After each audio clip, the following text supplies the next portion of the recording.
Which choice best describes the function of the underlined sentence in the text as a whole?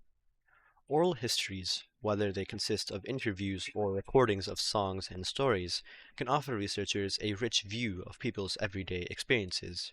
For her book about coal mining communities in Kentucky during the 20th century, Corita Brown therefore relied on interviews with coal miners and their families.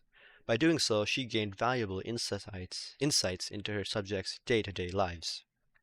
So overall, the text highlights how oral histories, which are like interviews or recordings of songs and stories, can offer the researcher a rich view of people's everyday experiences. And then it gives a specific example of a book which contained these oral histories.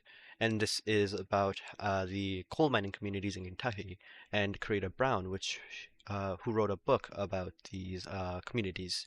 And then the underlined sentence as specifically highlights this benefit, which is that she gained valuable insights into her subjects' day-to-day lives by using these oral histories. So let's look at the answer choices. A. It provides a little-known geographical fact about Kentucky. This is incorrect because the underlined sentence does not mention Kentucky or anything regarding geography of Kentucky. Therefore, we can eliminate A. B. It argues that Coretta Brown is an expert on United States politics. This is incorrect because, like A, this is not mentioned at all in the underlined portion, where nowhere does it say anything about politics or United States in this underlined sentence. So we can eliminate B as well. C. Presents a major historical event that took place in the 20th century. This is incorrect because, like A and B, this is not highlighted in the underlined portion of the sentence at all, because nowhere is in a major historical event highlighted in this sentence, so we can eliminate C as well. D.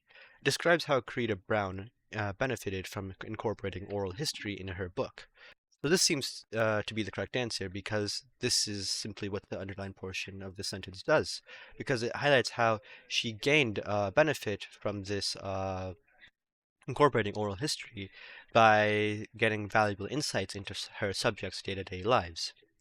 So this clearly supports option choice D, and therefore D is the correct answer.